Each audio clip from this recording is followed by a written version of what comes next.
el título del mensaje, ponlo, Brian, por favor, si lo tienes por ahí a mano, supongo que sí, ahí está. El semáforo espiritual.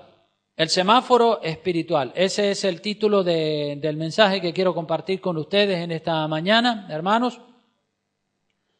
Y hablando de semáforos, ustedes y yo sabemos que en la ciudad los semáforos sirven para regular el tráfico de vehículos y para regular el tráfico de personas.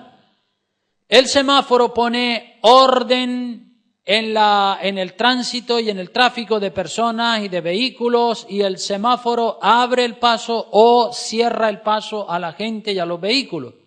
Saben también que el semáforo evita muchísimos accidentes, ¿verdad? ¿Se imaginan ustedes todos los accidentes que hay con semáforos? Pues imagínense si no hubieran semáforos, entonces los accidentes se multiplicarían.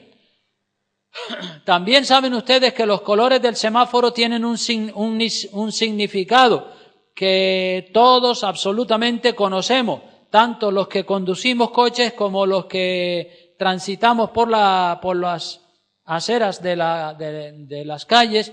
Sabemos que los semáforos, las luces de los semáforos, el verde, el amarillo y el rojo, tienen un significado. Sabemos que el verde significa paso libre, puede pasar sin problema. El amarillo significa que de un momento a otro se va a encender el color rojo. Así que si el semáforo está en color verde y justo en el momento que usted iba a pasar se enciende el amarillo, puede cruzar, pero tiene que darse prisa, ¿verdad? Porque muy pronto va a saltar el color rojo. Pero si usted está, por ejemplo, a 100 metros de distancia del semáforo y está en verde, y cuando usted va a una distancia de 100 metros, el semáforo se pone amarillo, lo que debe hacer es reducir la velocidad y decir, no me da tiempo de cruzar. En un instante, llegando yo a donde está el semáforo, se pondrá en rojo y entonces cruzaré en rojo. Mejor reducir la velocidad, parar y esperar a que otra vez se vuelva a poner en color verde para poder cruzar. Es así. No debe acelerar y decir, voy a correr para que antes de que se ponga en rojo cruzar. No, porque a lo mejor cuando va llegando se pone en rojo y entonces el otro que va a cruzar choca frontalmente o lateralmente con usted. También si el amarillo está intermitente, quiere decir que se puede cruzar pero con mucho cuidado y con mucha precaución. El amarillo intermitiendo, encendiéndose y apagando, cruce pero con cuidado y con mucha precaución. Y todos sabemos que el color rojo significa prohibido cruzar, no se puede. Hay algunos desaprensivos que cruzan el semáforo estando en color rojo y pueden escapar, claro que sí, pueden escapar varias veces, pero un día tiene un accidente, un día su vida se puede terminar al cruzar un semáforo en rojo. Entonces, el verde, hermanos, significa tranquilidad, paso libre, no hay problemas cuando está el verde, pero cuando está el amarillo, significa prudencia, cuidado, nos acercamos al color rojo. Y el color rojo prohibido, peligro, no cruce. En la vida cristiana también debemos decir que podemos decir que hay tres colores también, el verde, el amarillo y el rojo. El verde significa la voluntad perfecta de Dios. Pone el color verde, por favor. El verde. Ese color en el semáforo significa la voluntad perfecta de Dios. Y sobre el color verde vemos muchos personajes en la Biblia que vivieron eso, en la perfecta voluntad del Señor. Vemos otros personajes o pueblos en la Biblia que vivieron en el siguiente color, en el amarillo, que es la voluntad permisiva de Dios, en ese.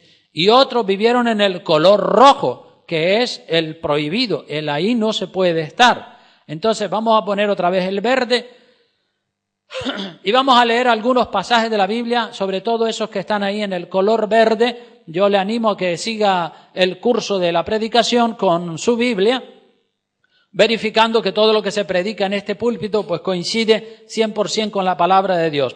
Vamos a ir al primer pasaje de la Biblia que está en Mateo capítulo 6, versículos 9 al 15.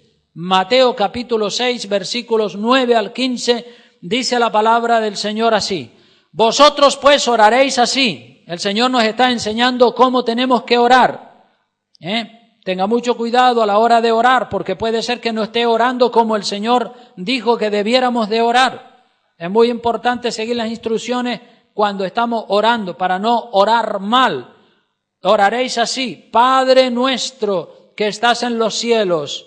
Es decir, este es un modelo de oración. No que usted tenga que estar rezando: Padre nuestro que estás en los cielos, santificado sea tu nombre, venga a tu reino. No quiere decir que esté repitiendo esa oración 400 veces como se hace en la Iglesia Católica Romana.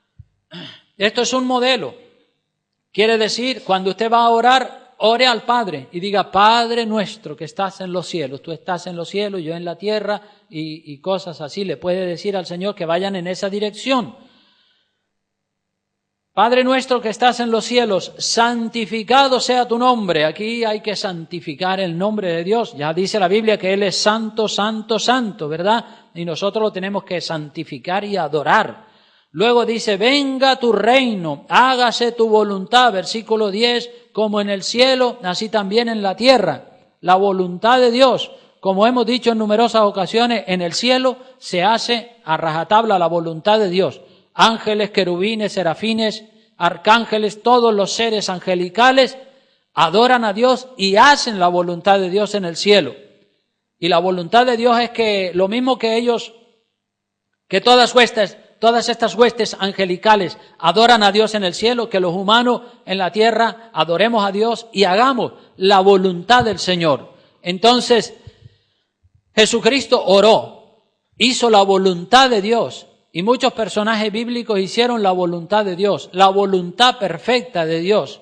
La voluntad perfecta de Dios, usted siente seguridad, siente confianza, siente aprobación, usted siente que está en el orden de Dios, usted se siente con derecho a vivir y a andar en la perfecta voluntad de Dios. Dios quiere que todos andemos en la perfecta voluntad de Dios. Es como cuando usted cruza el semáforo. Cuando usted cruza el semáforo en verde, usted siente paz, siente tranquilidad, usted sabe que lo puede cruzar sin problema, puede estar el policía allí y usted está tranquilo cruzando porque usted sabe que no está violando ninguna regla, ninguna norma. Si el semáforo está en rojo y el policía está allí, usted puede tener la seguridad de que le van a poner una multa. Pero si el policía está allí y usted está cruzando porque el semáforo está en verde, el policía no le puede decir nada. Usted tiene paz, tiene seguridad, sabe que está haciendo las cosas bien. En Mateo capítulo 26, versículo 42, por favor, acompáñenme también ahí a Mateo capítulo 26, versículo 42, donde vemos el conflicto entre la carne y el espíritu. Dice así: otra vez fue y oró por segunda vez diciendo: Padre mío, si no puede pasar de mí esta copa sin que yo la beba, hágase tu voluntad.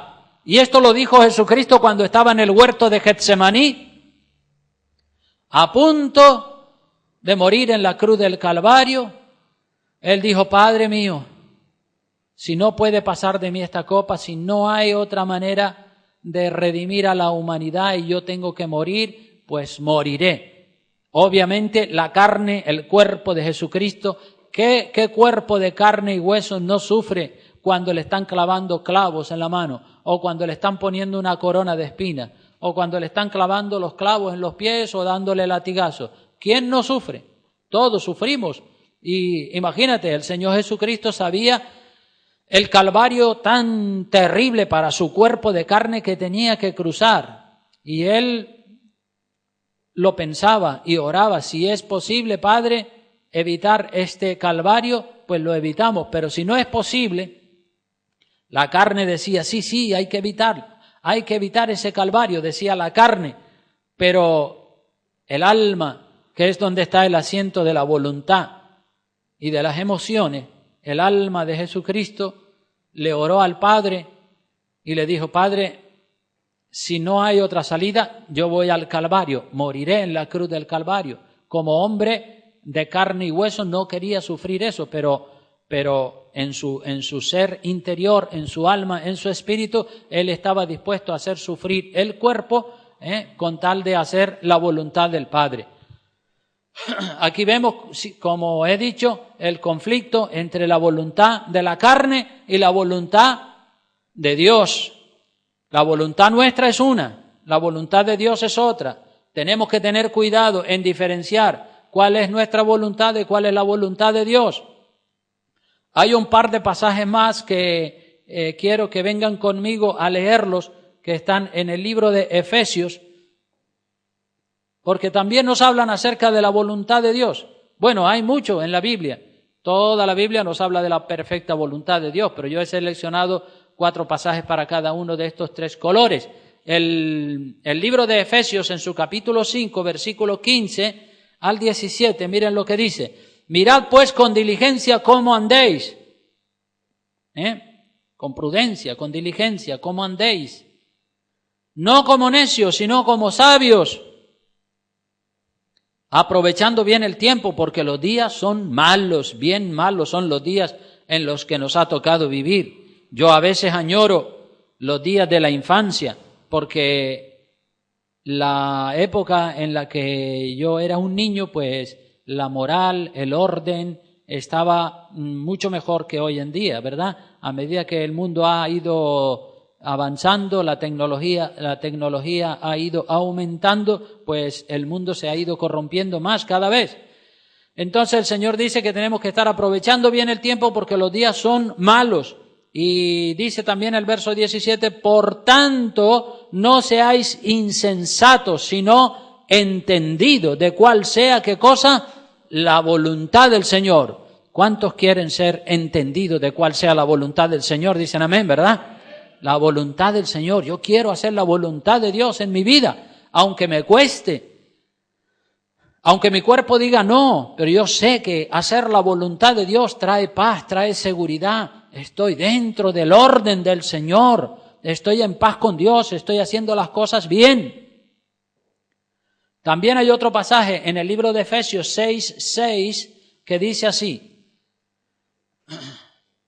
Dice, no sirviendo al ojo como los que quieren agradar a los hombres, sino como siervos de Cristo, de corazón haciendo la voluntad de Dios, no sirviendo al ojo. Tenemos que ser santos para Dios. Dios es el que nos ve.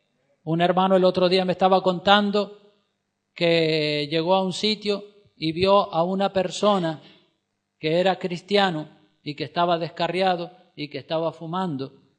El descarriado estaba fumando, pero cuando el creyente vio al descarriado que estaba fumando y el descarriado vio que el creyente venía, escondió el cigarro para que no lo viera. Digo, pues este quiere aparentar que es un santo delante del cristiano. Le da igual lo que Dios piense. Es al revés. A mí me tiene que dar igual lo que la gente piense. Lo que me tiene que importar es lo que Dios piensa de mí. A Dios yo no lo puedo engañar y yo puedo aparentar que soy un santito delante de los hombres, pero yo no le voy a servir al ojo, ¿sí? Yo le voy a servir a Dios, a Dios. Había en una ocasión una cuadrilla de obreros trabajando en el campo, en la agricultura con el sacho. Nosotros decimos el sacho, otros dicen el asadón o la asada.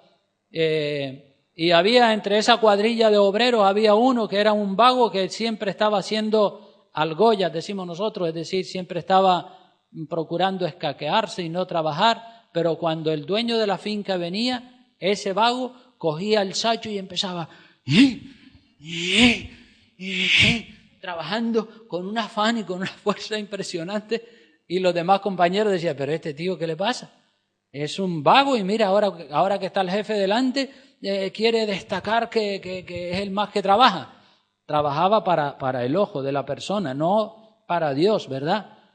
Eso es lo que la palabra del Señor nos enseña en el versículo 6 del capítulo 6 de Efesios. Dice, no sirviendo al ojo como los que quieren agradar a los hombres, sino como siervos de Cristo, de corazón, haciendo la voluntad de Dios. No la nuestra, sino la de Dios. Sirviendo como de buena voluntad, no a regañadiente, como al Señor y no a los hombres, sabiendo que el bien que cada uno hiciere, ese recibirá del Señor, sea siervo o sea libre. En otras palabras, el color verde representa paso libre, tranquilidad, la perfecta voluntad del Señor. Gloria a Dios por todos los hombres y mujeres que viven en el verde, ¿verdad? En esa seguridad, estoy en la voluntad de Dios, no tengo cargas de conciencia, tengo la conciencia limpia, amén. Ahí hay paz, hay seguridad, hay gozo. Pon ahora el color amarillo. Este color representa la voluntad permisiva de Dios. El color amarillo es el color que enlaza el verde con el rojo. Es el color que está entre lo aprobado y lo prohibido. El color amarillo en el semáforo es el que está entre el verde y el rojo, entre lo aprobado y lo prohibido. En el color verde todos sabemos que hay tranquilidad total, pero el color amarillo ya pierde un montón de tranquilidad, quizás la mitad o mucho más. Y hay personas que viven en el color amarillo, la mayor parte de su vida viven en ese color. El color amarillo, como dije, lo podemos denominar la voluntad permisiva de Dios. Es decir, que las personas que viven en el color amarillo podemos decir que ya Dios está un poco incómodo o disgustado con la persona que vive en ese color. Está disgustado, no está a gusto, ni la persona tampoco está a gusto, ni Dios está a gusto. Porque hay cosas que no son la voluntad de Dios y Dios las tolera, las soporta, pero no son la perfecta voluntad de Dios. Hay varias cosas en la Biblia que el pueblo de Dios en el Viejo Testamento hacía y no eran la perfecta voluntad de Dios, eran, digamos, la voluntad permisiva de Dios, como que Dios decía, bueno, vamos a dejarlo que hagan eso, esa es la voluntad de ellos, no es la voluntad de Dios, era la voluntad del hombre. Y una de esas cosas era, y sigue siendo, el divorcio. En Mateo capítulo 19, versículo 3 al 8, vengan conmigo para leer ese pasaje de la palabra. Mateo 19, versículo 3 al 8. Allí dice la palabra del Señor lo siguiente. Mateo 19, 3 al 8 dice, entonces vinieron a él los fariseos tentándole y diciéndole, ¿es lícito al hombre repudiar a su mujer por cualquier causa? Pensando que a lo mejor porque la mujer no supiera hacer la comida o cualquier cosa ya era razón más que suficiente para divorciarse de ella. Esa era la pregunta.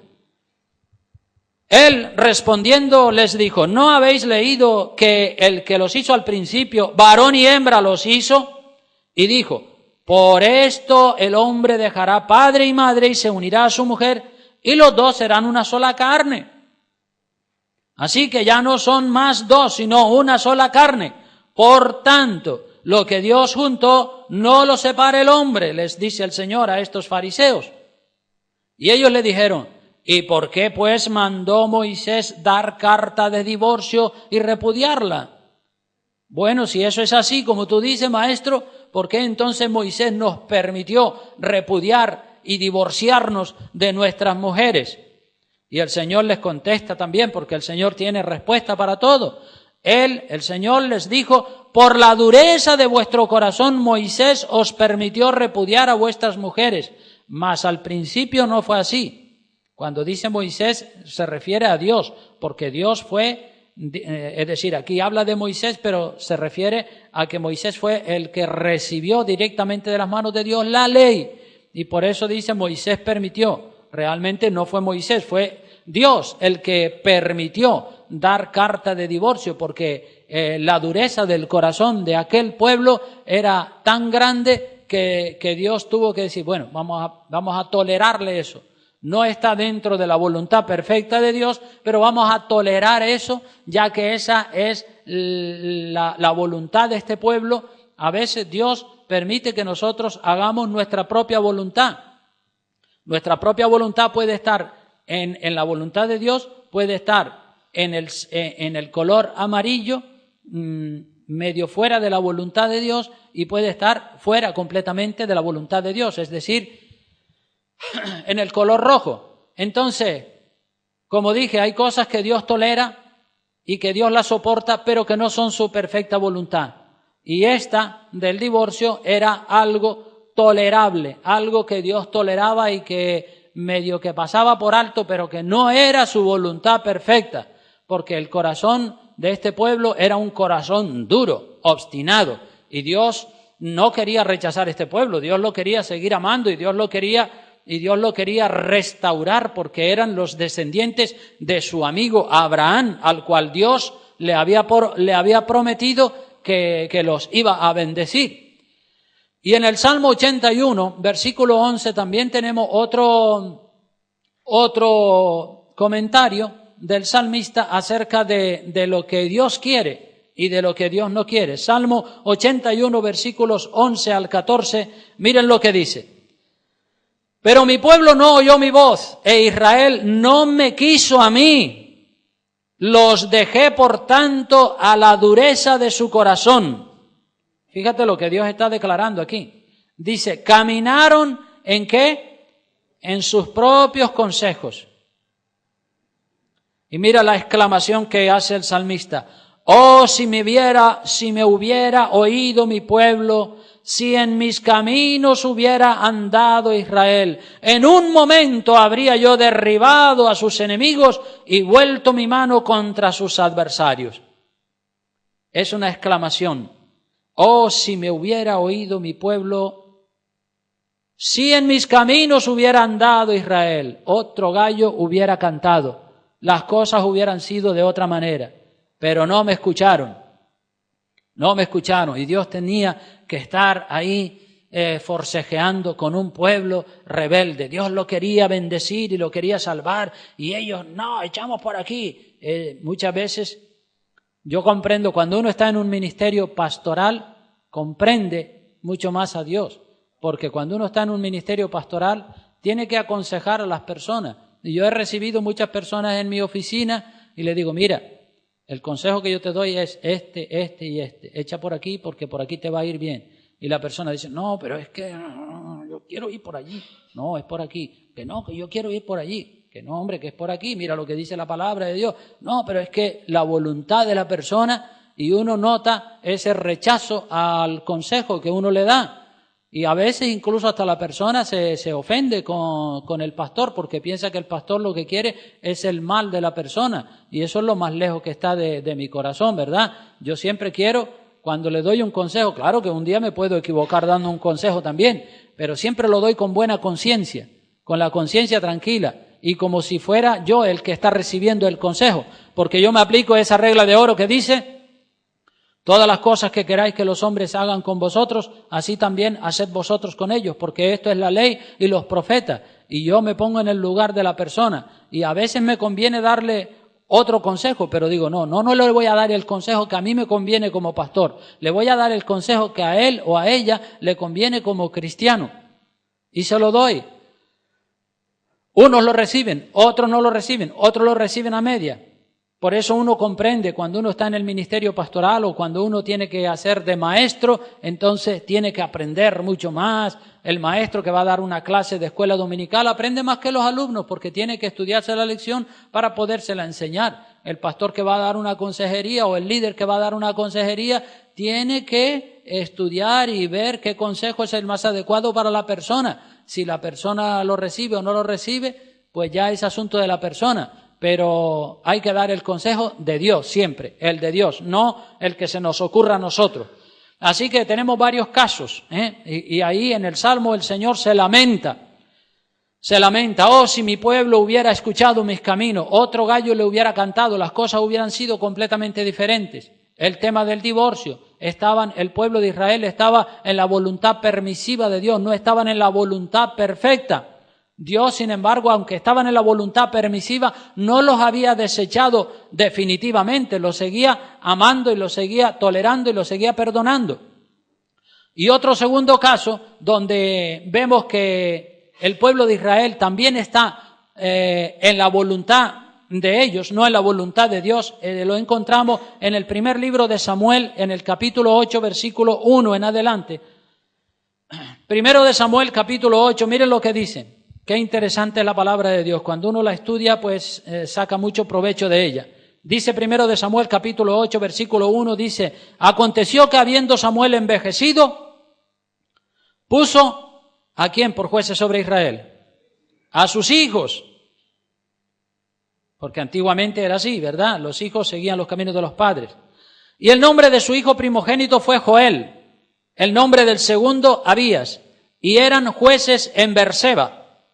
Los dos hijos de Samuel, que Samuel era un gran hombre de Dios, eran jueces en Beerseba. Pero fíjate lo que hacían, dice: pero no anduvieron los hijos por los caminos de su padre.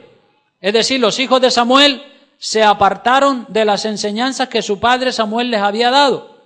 Antes, dice, se volvieron tras la avaricia, dejándose sobornar y pervirtiendo el derecho, que tenían que ser justos, pero se dejaban sobornar, y venía un ricachón allí y le metía unos cuantos fajos de billetes por debajo de la mesa. Ellos cogían el dinero y hacían una injusticia, y en lugar de castigar al culpable, lo eximían y dejaban, y el inocente se quedaba sin que se le hiciera justicia.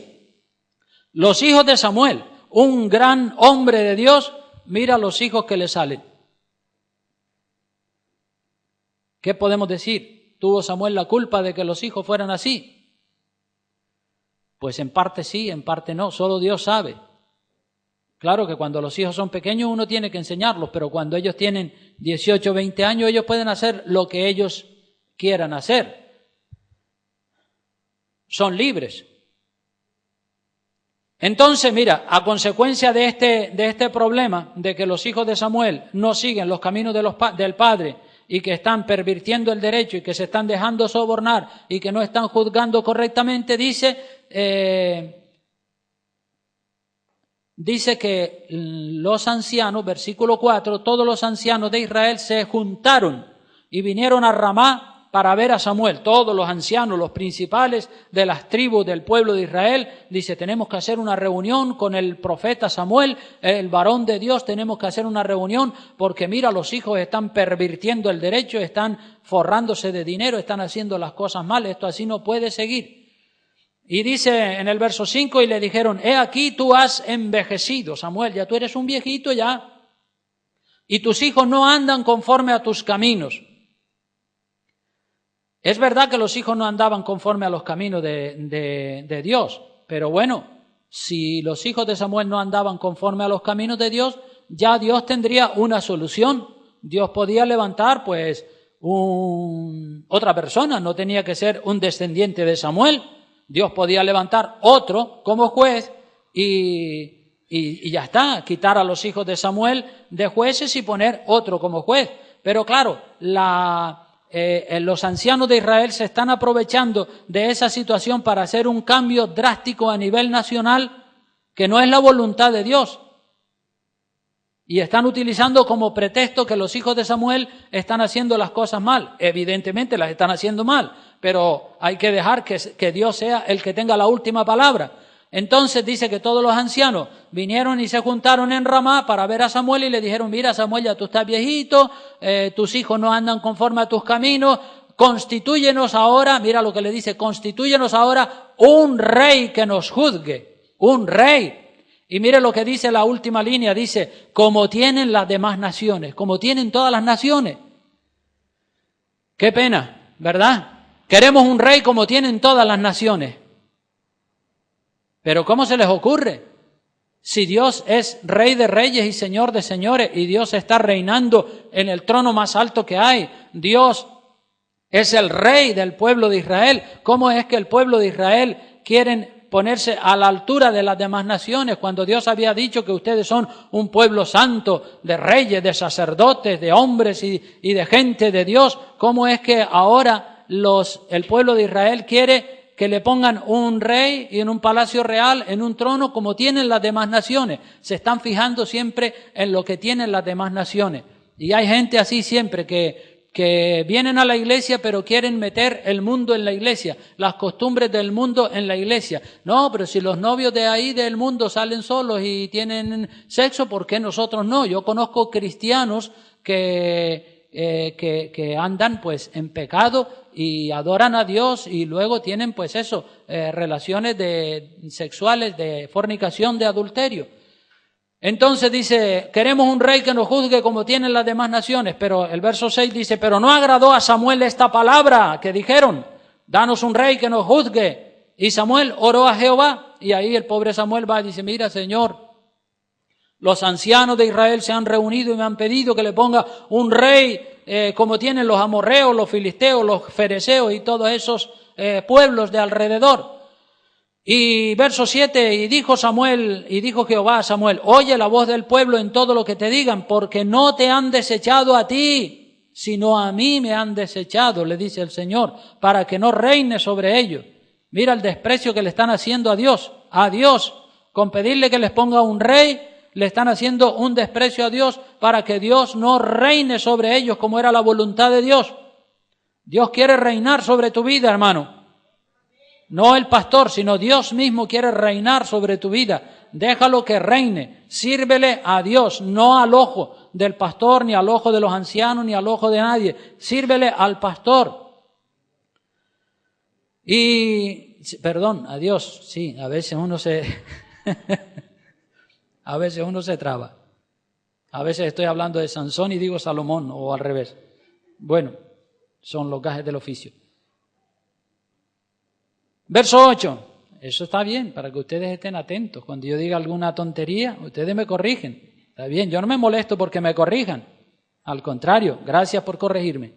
Así es, no son equivocaciones intencionadas, sino involuntarias. El verso 8 dice, conforme a todas las obras que han hecho desde el día en que los saqué de Egipto hasta hoy, dejándome a mí y sirviendo a dioses ajenos, así hacen también contigo.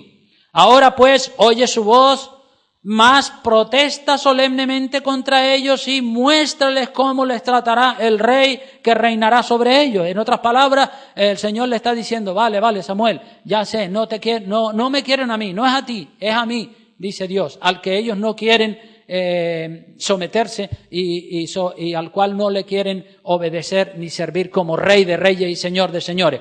Pero Samuel, enfádate con ellos y dile a esa gente lo mal que le va a tratar el rey que ellos quieren que le ponga, que no le va a tratar bien, que le va a tratar mal, va a ser peor que un rey de carne y hueso reine sobre ellos a que si reinara Dios mismo sobre ellos. Dice, y Samuel va y le dice al pueblo, en el verso 10 dice, y refirió Samuel todas las palabras de Jehová al pueblo que le había pedido rey. Dijo pues, así hará el rey que reinará sobre vosotros. Samuel le está hablando al pueblo y le dice, esto hará, tomará vuestros hijos y los pondrá en sus carros y en su gente de a caballo para que corran delante de su carro. Y nombrará para sí jefes de 1000 y jefes de 50, los pondrá asimismo a que aren sus campos y sieguen sus mieses y a que hagan sus armas de guerra y los pertrechos de sus carros. Tomará también vuestras hijas para que sean perfumadoras, cocineras y amasadoras. Asimismo tomará lo mejor de vuestras tierras y vuestras viñas y de vuestros olivares y lo dará a sus siervos. Le va a traer problemas si le ponemos un rey. Diezmará, verso 15, vuestro grano y vuestras viñas para dar a sus oficiales y a sus siervos. Tomará vuestros siervos y vuestras siervas, vuestros mejores jóvenes y vuestros asnos, y con ellos hará sus obras. Diezmará también vuestros rebaños, y seréis sus siervos. Y clamaréis aquel día a causa de vuestro rey que os habréis elegido, mas Jehová no os responderá aquel día. Y esto sucedió después en tiempos de Salomón, cuando Salomón se murió y ascendió al trono su hijo Roboán. Roboán quiso aumentarle los impuestos al pueblo. Bueno, eso fue horrible y hubo una conspiración contra el rey y a partir de ahí se dividieron el pueblo de Dios, que estaba formado en un solo pueblo, pues se dividió en dos pueblos, el pueblo de Israel y el pueblo de Judá.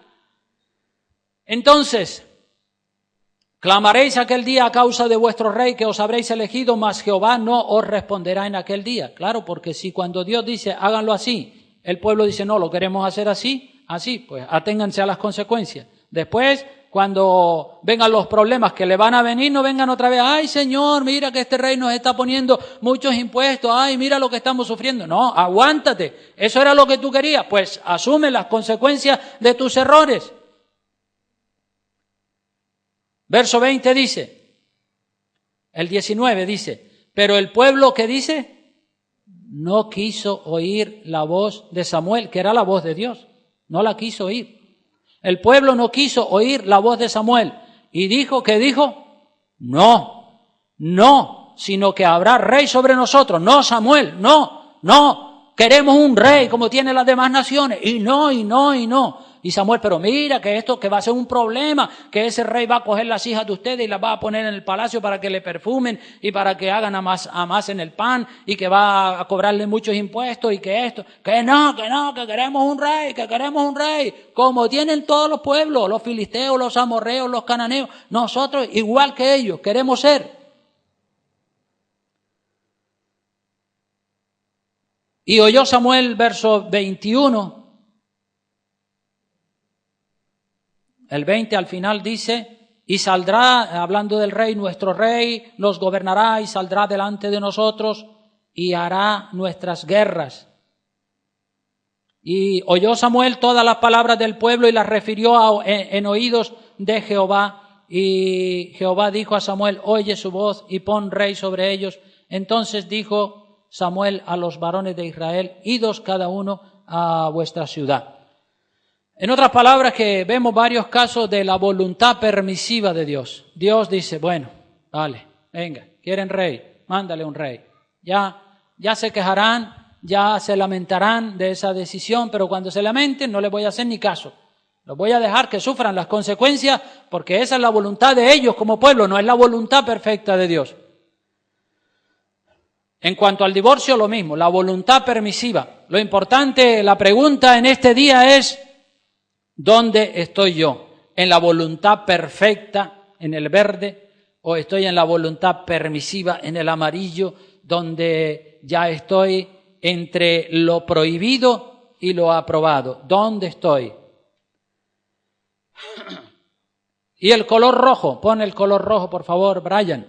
El color rojo significa peligro. Ahí, cuidado, no ponga sus pies nunca en el color rojo, no se atreva a cruzar el semáforo cuando éste está en el color rojo. Y hay un caso de un hombre en la Biblia que vivió en el color rojo.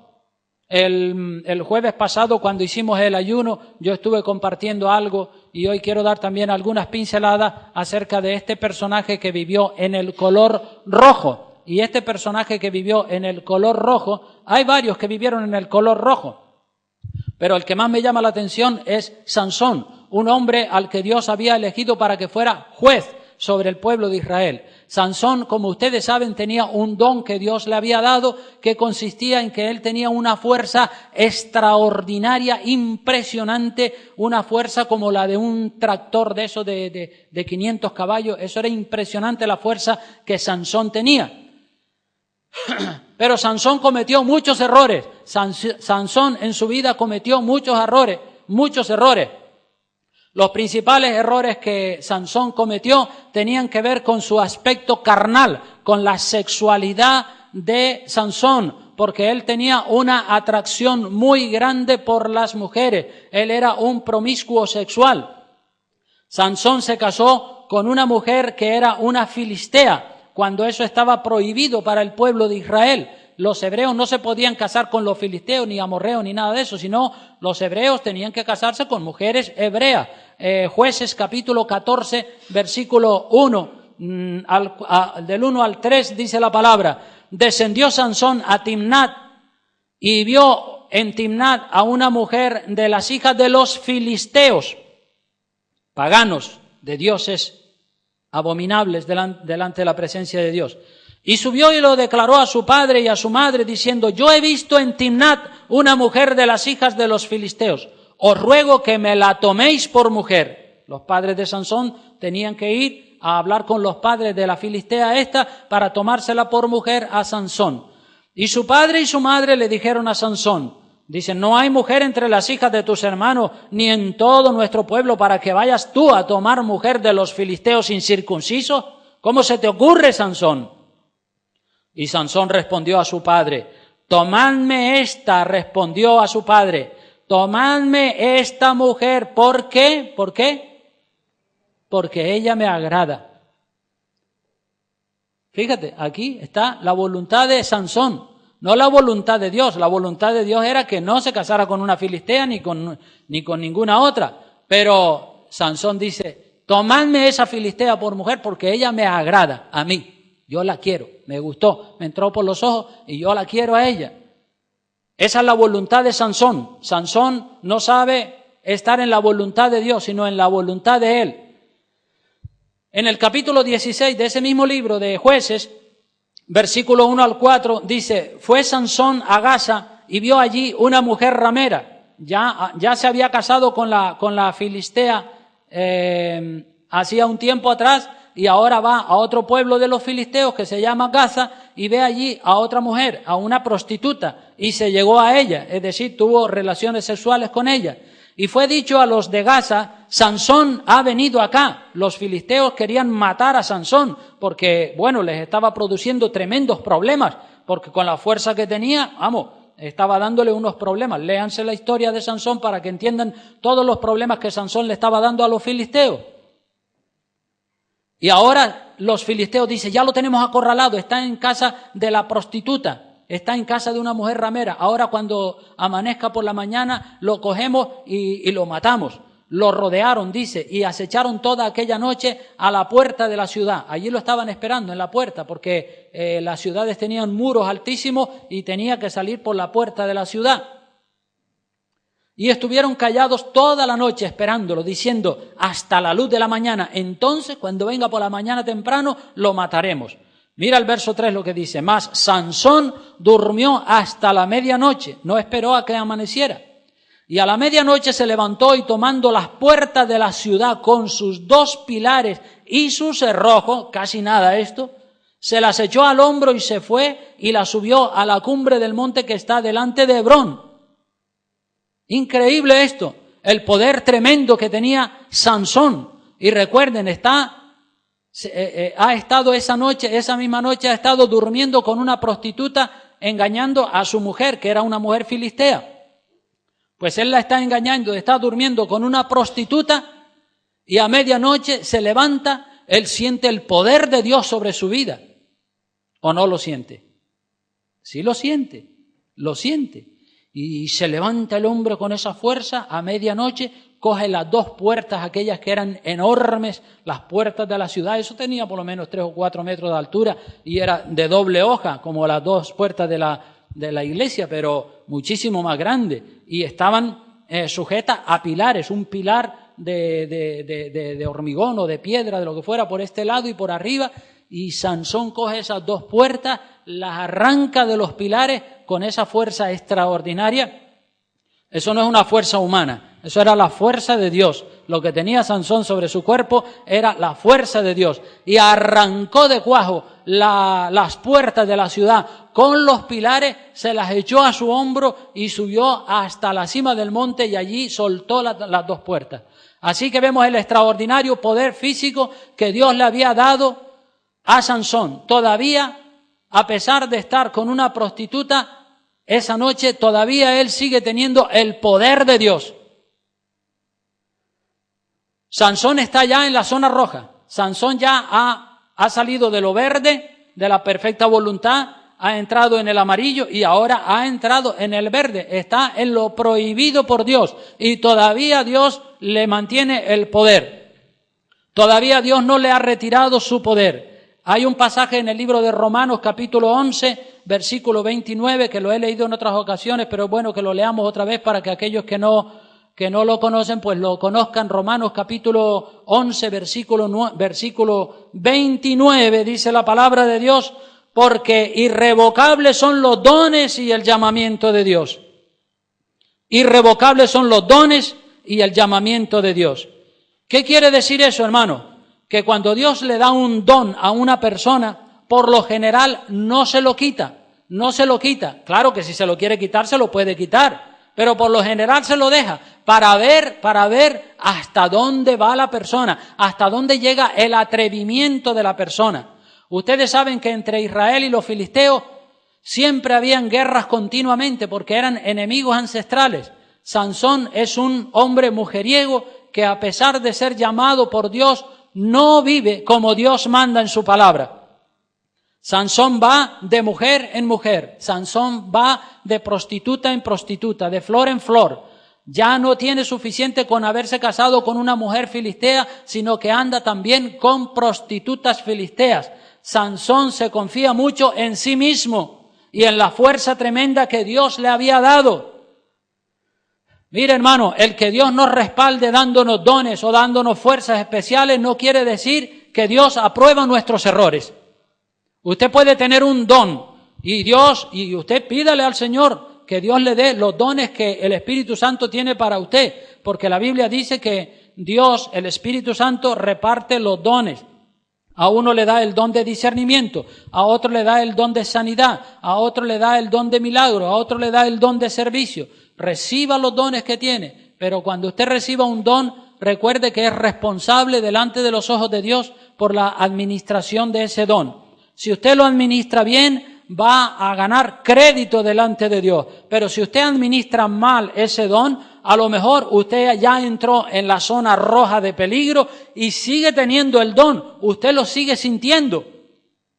Sansón sentía el don de Dios. El poder de Dios estaba sobre Sansón y él había caído ya en varios pecados, pero el don todavía lo sigue teniendo.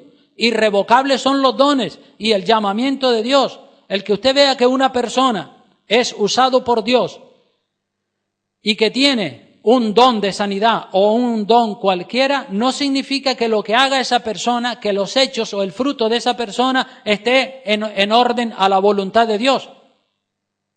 Puede ser que haya una persona que sí, que tiene el don de sanidad y ora por las personas y las personas se sanan. Y los que ven a ese predicador predicando y orando por los enfermos y esto sanándose, va a decir, ¡guau! Este es un hombre de Dios tremendo, porque se fijan en el don solamente, no se fijan en el fruto de la persona, pero puede ser que esa persona esté fuera de la voluntad de Dios. Había un predicador muy grande en los Estados Unidos que se llamaba Jimmy Swaggart en los años 80, todavía estaba yo en Gran Canaria. Y este predicador Dios lo utilizaba de una manera extraordinaria. Hacía unas campañas evangelísticas impresionantes por todo Estados Unidos, Sur y Centroamérica y a nivel mundial. Y el hombre estaba teniendo relaciones con prostitutas y seguía ministrando y multitudes iban y se sanaban y de todo. Y un día lo sorprendieron y salió en el periódico y la televisión descubrió que él estaba teniendo relaciones con una prostituta y eso fue un escándalo impresionante, un escándalo a nivel mundial, todo el mundo diciendo, los ateos y los inconversos, mira ese pastor evangélico que tanto lo usaba Dios, míralo ahí fornicando con una prostituta, engañando a su propia esposa. Y el Jimmy Swaggart mismo tuvo que salir en la televisión llorando y echar allí su lagrimita y decir, sí, es verdad, yo he caído en fornicación. Y allí echó la llorona y tal, pero bueno, su ministerio cayó después en picado, ¿verdad? Pero eso fue un escándalo, ¿no? La gente joven no sabe eso porque eso sucedió en los años 80. Yo estaba cuando eso en Las Palmas. Entonces Sansón está jugando con fuego, Sansón va a terminar quemándose, Sansón inicia, aparte de esa prostituta, Sansón inicia también después otra relación más con otra mujer que se llama Dalila. Sansón se cree que porque el poder de Dios había estado con él y no se había ido, a pesar de sus pecados, que ese poder iba a estar siempre con él. Se confió, ya estaba fornicando, estaba en color rojo y él se creía, bueno, todavía tengo el poder de Dios. Pues esto quiere decir que el poder de Dios va a seguir conmigo, pensó Sansón, El poder de Dios va a seguir conmigo independientemente de lo que yo haga. Si peco, si no peco, da igual, el poder de Dios va a estar conmigo. Claro, de momento Dios le dejó el poder ahí para ver lo que él hacía. Porque Dios nos prueba, Dios tiene muchas maneras de probarnos. A veces nos prueba dándonos mucho dinero, a ver qué vamos a hacer con ese dinero. Otras veces nos prueba dejándonos en un estado de escasez, a ver cómo reaccionamos. Dios sabe probarnos, Él tiene miles, millones de maneras de probarnos a nosotros. Entonces Sansón, en lugar de decir, uy, aquí estoy mal, pues se creyó, se confió, creyó que Dios iba a estar con él, independientemente de lo que él hiciera. Sansón agotó el margen de tolerancia, de paciencia de Dios y tuvo un mal fin. Sabemos que Dios perdona y que Dios es clemente y misericordioso, pero ¿hasta dónde nos tolera Dios? Mira que Sansón entró en la zona amarilla y después en la zona roja, pero ¿hasta dónde le iba a tolerar Dios a Sansón su pecado? Solo Dios sabe hasta dónde Dios nos tolera. Sansón comenzó a jugar con esta otra mujer llamada Dalila. Es una historia también interesante, bueno es que ustedes se la lean en su casa, y comenzó, seguramente, dicen los comentaristas, que Sansón se estaba jactando de que tenía un poder y que había un secreto, y que ese secreto en el cual residía su poder no se lo iba a revelar a nadie. Eso dicen los comentaristas, porque claro, si no, no se entiende cómo es que Dalila le dice ¿dónde está el secreto? ¿Dónde está el secreto de tu fuerza? ¿Dónde está el secreto? Si le hace esa pregunta es porque supuestamente Sansón había dicho ese secreto no se lo revelo a nadie, ese secreto no se lo revelo a nadie. Y claro, empezó a jugar con fuego, empezó con la mentirita. Dalila, venga Sansón, por favor, dime, y Sansón fornicando con ella, y ella, por favor, dime dónde está el secreto de tu poder. Sansón le dice, está aquí, y la engaña. Después ella dice, me has engañado y tal, tú me dijiste que me querías, ¿cómo es eso? Luego le dice otra mentira, 3 mentiras le dijo Sansón a Dalila, y claro, Sansón está jugando con la mentira, está jugando con fuego, y el que juega con fuego se quema. Y Sansón sigue jugando hasta que dice la palabra que Dalila ya empieza a incordiarlo, le amarga la vida haciéndole preguntas, dime, por favor, me tienes que decir dónde está el secreto de tu fuerza, dímelo por favor, y un día sí y otro también, y ella insiste hasta que Sansón dice, bueno, mira, el poder de mi fuerza el secreto del poder de mi fuerza está en el pelo. Soy nazareo desde mi infancia, desde el vientre de mi madre. Si me cortan el pelo, porque los nazareos tenían el pelo largo, si me cortan el pelo, seré como cualquier hombre y esa fuerza espectacular que tengo desaparecerá. Ya le dijo la verdad. Primero empezó a decirle mentira. Y claro, ya Dalila está cogiendo ventaja y ahora dice, no, ahora me tienes que decir la verdad. Y al final le arrancó la verdad y Dalila, con su astucia como prostituta, lo enrolla, lo adormece, lo duerme allí sobre sus rodillas, y Sansón en las otras ocasiones se había liberado y se había salvado de los filisteos, pero en esta última ocasión Sansón no se puede liberar, ya le han cortado el pelo y ahora ya Sansón ha perdido toda la fuerza que tenía. Vamos a ver en Jueces capítulo 16, por favor. Jueces capítulo 16, en el versículo 16 lo dice, y aconteció que presionándole ella cada día con sus palabras e importunándole, su alma fue reducida a mortal angustia, la de Sansón.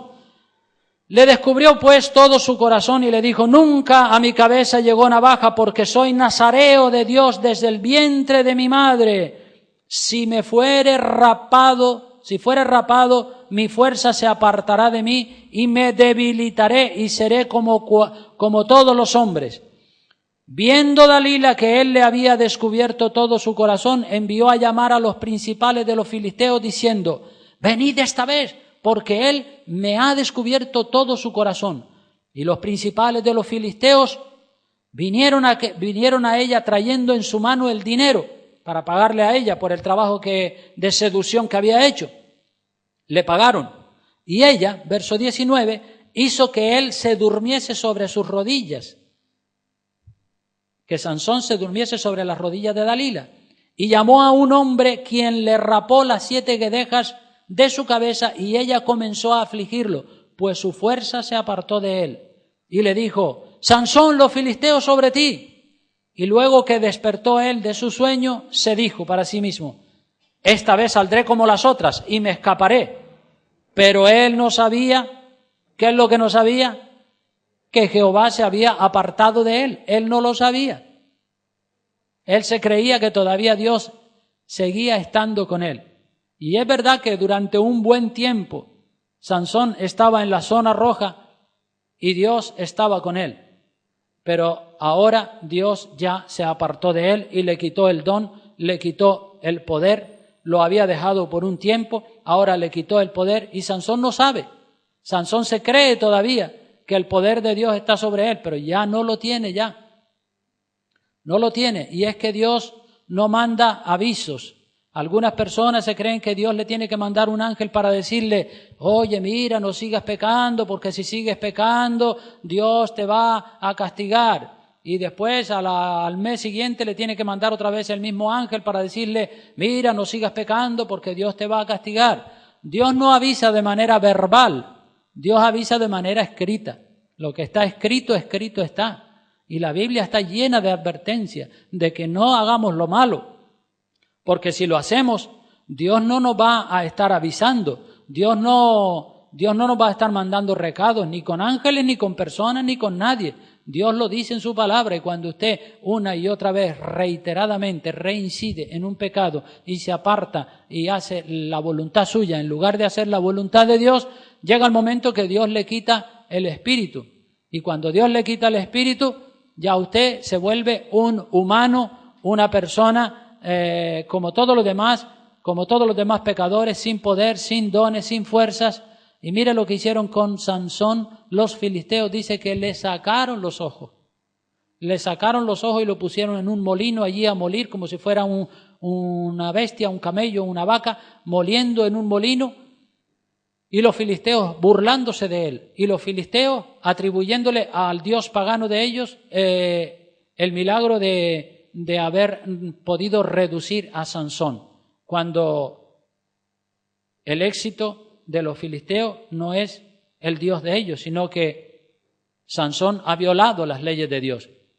El Dios de los filisteos no servía para nada, pero ellos le estaban dando la gloria a su Dios, como si su Dios hubiera sido el que le dio esa victoria sobre Sansón. Realmente no fue el Dios de ellos, sino fue el Dios nuestro el que le quitó el poder que le había dado a Sansón. Y ahora Sansón es el hazmerreír de los filisteos. Lo primero que han hecho es sacarle los ojos para dejarlo ciego. Espiritualmente, la persona se queda ciega. Yo he visto personas que son cristianos y han andado pisando en lo amarillo y después en lo rojo una y muchas veces, y uno le advierte y desobedecen los consejos, y finalmente he visto a esas personas como si fueran, digamos, inconversos, igual que un inconverso. Y uno dice: ¿pero cómo es posible? Claro que es posible, porque Dios le retira los dones, Dios le retira el Espíritu Santo y esa persona queda ciego espiritualmente. Sansón se quedó ciego espiritualmente. Y espiritualmente pasa lo mismo. Cuando el diablo tiene una victoria sobre tu vida, lo primero que quiere es dejarte ciego, que no entiendas las cosas del Señor, que no entiendas nada, porque cuando uno ve, uno se puede prevenir, pero si uno no ve, pues el enemigo hace con nosotros lo que él quiere hacer. Entonces Sansón pensó que Dios iba a seguir con él de manera indefinida, y de eso nada. Dios le dejó el don por un tiempo, más que nada para probarlo, pero viendo Dios que ya Sansón era un negligente, un insolvente, un irreverente, una persona que no tenía temor de Dios, entonces Dios permite que venga todo ese juicio sobre él. Y bueno, pues aquí termina este mensaje con este apartado del rojo, del estar fuera de la voluntad de Dios. Queremos que todos nosotros nos pongamos en el verde, en la voluntad perfecta de Dios. Ni siquiera en el amarillo, sino en el verde, en la voluntad perfecta de Dios. Seguramente el Señor le habrá estado hablando a usted en esta mañana. Si es así y usted ha sentido que algo de lo que yo he predicado aquí en esta mañana le cae a usted, pues téngalo en cuenta